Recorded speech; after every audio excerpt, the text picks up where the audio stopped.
Hi, everyone. Today I'm going to be talking about birthright citizenship.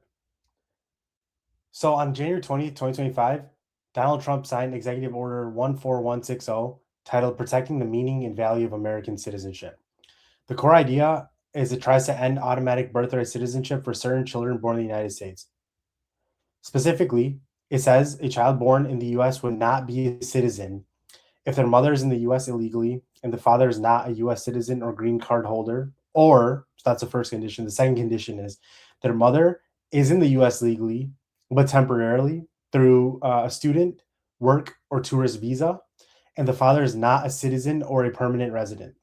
So, in plain terms, just to make it clear, if neither parent has US citizenship or permanent residency, the child would not automatically become a US citizen, even if they're born on US soil. So what law is this executive order trying to change? The Supreme Court right now is deciding, and this is a very key question. Can a president, by executive order, deny automatic U.S. citizenship to some children born on U.S. soil, or does the Constitution forbid that? This order directly challenges the traditional reading of the 14th Amendment, which says all persons born or naturalized in the U.S. and subject to the jurisdiction thereof are citizens. So for over a century, courts, especially the 1898 case United States versus Wong Kim Ark, have interpreted that to mean almost all children in the U.S. are citizens, regardless of their parent status. So let's talk about the foundational case, United States versus Wong Kim Ark, what the court decided in 1898. So a man was born in San Francisco to Chinese immigrant parents and was a U.S. citizen. That was what they decided. And the court held that the 14th Amendment to the United States Constitution guarantees citizenship to almost everyone born on U.S. soil. And why that matters today is the case is still the controlling precedent today. It established that birth in the U.S. is citizenship. So if you're born in the United States, that equals citizenship, with very narrow exceptions, like if you're the child of foreign diplomats. And I'm going to touch on that a little bit later in this podcast. The Trump administration argues the phrase subject to the jurisdiction thereof should be interpreted more narrowly, excluding children of undocumented immigrants or temporary visitors. So the current status, like what's going on right now, this is very important, is the order has never gone into effect because multiple federal courts blocked it as likely unconstitutional from the very beginning, from January 20th, 2025, when Donald Trump, um, you know, enacted this executive order. It was immediately declared as unconstitutional. And it's now being reviewed in a Supreme Court case, often referred to as Trump versus Barbara. Barbara is one of the main plaintiffs. That's the name of one of the main plaintiffs. And what's happening now is the court is reviewing Trump's executive order attempting to deny citizenship to some US born children. The lower courts blocked it as unconstitutional. Okay. And the central question is, can a president reinterpret the 14th Amendment to exclude children of undocumented immigrants and temporary visa holders? That's the central question here. So the Supreme Court right now is not just reviewing a policy, it's deciding a fundamental constitutional question. Okay.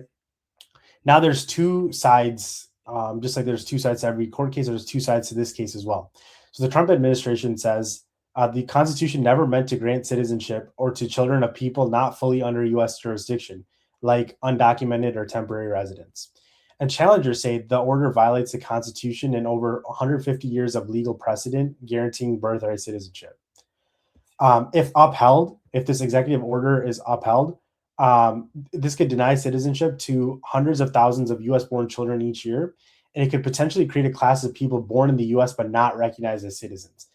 But if it's struck down, like I really wanted to, and as most liberal and democratic uh, party supporters want, if it's struck down, it would reaffirm the long-standing interpretation of the 14th Amendment. So if you're born on U.S. soil, for the most part, even if it's to undocumented immigrants, then you are a U.S. citizen at birth. So the bottom line is Donald Trump's executive order is essentially an attempt to end birthright citizenship for children of non-citizens, just to reiterate, um, especially undocumented or temporary residents, by reinterpreting the Constitution, something courts have historically rejected.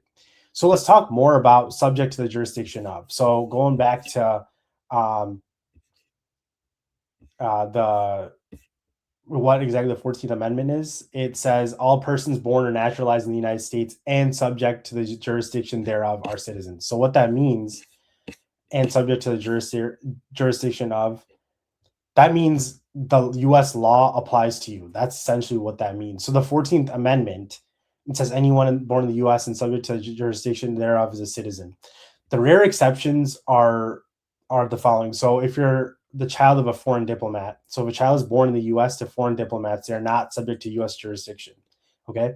Diplomats have legal immunity under international law. So through the Vienna Convention, and the main goal of the Vienna Convention on Diplomatic Relations is to ensure that diplomats can perform their duties without fear, coercion, or interference from the host country. Okay. And so their children do not automatically get US citizenship. Another avenue for all this would be the 28th Amendment. And so I'm going to discuss that in a bit. That is legally possible, but it would require a constitutional amendment, which is extremely difficult to pass. So there's 27 amendments. This would be the 28th Amendment where you're changing the wording of the 14th Amendment. So if it goes from all persons born or naturalized in the United States and subject to the jurisdiction thereof are citizens, if you remove the and subject to the jurisdiction thereof, then you would make every child born on U.S. soil a citizen, including children of diplomats. So you'd have to remove or redefine that phrase, right? So how an amendment would happen, I just want to walk you guys through some history. So change the Constitution requires going through the process in Article 5 of the United States Constitution. The step one is a proposal. Either 2/3 of both houses of Congress vote for it, or 2/3 of state legislatures call for a constitutional convention. The second step is ratification. So then 3/4 of states after that, so 38 out of 50 states must approve it. So you have the state legislatures, right? The state reps, state senators. State reps are the lower chamber, state senators are the upper chamber. Each state decides how exactly the vote works in their state, and overall they either approve it or disapprove it. This is one of the few examples of state reps and state senators playing a role on a federal level. The state reps and state senators that we know usually only play a role in state legislature, but in one of these circumstances, they can play a role on a federal level. So that's very interesting. And this is intentionally very hard. You know, constitutional amendments, only 27 amendments have ever been passed, right? So if the wording went from what the 14th Amendment currently is to all persons born in the United States are citizens, that means children of undocumented immigrants are citizens, like right now under the 14th Amendment. Children of tourists and visa holders are citizens, and children of foreign diplomats are also citizens now.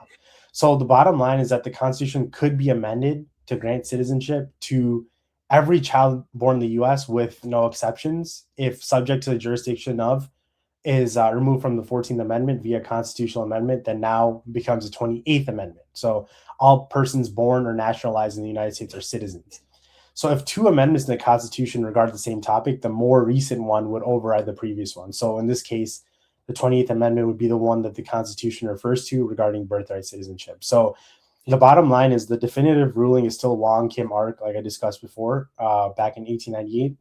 And it strongly supports broad birthright citizenship, but the current Supreme Court case could reaffirm that precedent or attempt to reinterpret its limits. So now let me get into like the current progress on what's happening in the Supreme Court. So on April 1st, 2026, the Supreme Court held oral arguments on the case. Donald Trump pulled up to these oral arguments, and this is actually extremely rare because presidents usually avoid appearing to influence the judiciary because of separation of powers norms. But obviously, Trump doesn't care about any of that, right? So the context is the justices questioned both sides extensively. So what are the two sides? One side was the Trump administration, and the other side was the challengers, so states, organizations, and individuals that opposed the executive order. So representing the Trump administration was Dean John Sawyer, the U.S. Solicitor General. So basically, the U.S. Solicitor General is like the main lawyer for the Trump administration, or in general, just a main lawyer for the current government administration in the U.S. The challengers were several U.S. states, civil rights organizations, and individuals affected by the policy. Okay. And reports show that there was significant skepticism towards the executive order during arguments, which means the executive order will likely be rejected by the Supreme Court, which is a great thing. And what's happening right now, as we speak, so today is April 11th, the case is now in the decision phase. So that means justices are meeting privately, they're drafting and negotiating opinions, and there's no more public hearings, okay? And there are no more arguments scheduled. That part is finished. So oral arguments, completely finished. And when should you expect a decision? We should expect a decision in late June, and that's because the Supreme Court traditionally releases major rulings at the end of its term, which is late June. And going back to the exact question that is being argued in the Supreme Court right now, can a president, by executive order, deny automatic U.S. citizenship to some children born on the U.S. soil, or does the Constitution forbid that? And what happens next depends on the ruling. So if the court says yes, and this would be terrible. That's my personal opinion. Uh, Basically saying the president can limit it. So then birthright citizenship would no longer be automatic for some children. Federal agencies would start denying citizenship at birth in those cases, and there'd be massive legal and policy changes. So passport, social security, immigration status, and it could create a class of non-citizen children born in the U.S. Okay, and if the court says no, and the president cannot do this, then the executive order is struck down. Birthright citizenship remains unchanged nationwide, and this reinforces that only Congress, via law or a constitutional amendment, could alter it. Like I discussed before, how the constitutional amendment would work, it would become the 28th Amendment. And the bottom line is this: the biggest takeaway from this video is, if the ruling is yes, and there is a major immediate change via executive power. Okay. And if the ruling is no, the status quo is preserved and there's a high constitutional barrier that remains. There are 9 Supreme Court justices, and the decision is by simple majority. So whichever side gets 5 or more justices to support it will win. And it's extremely likely that the side that'll get the majority will be the no ruling, from what I've seen. So yeah, I'm really hoping and praying that the Supreme Court rules no. Let's see what happens.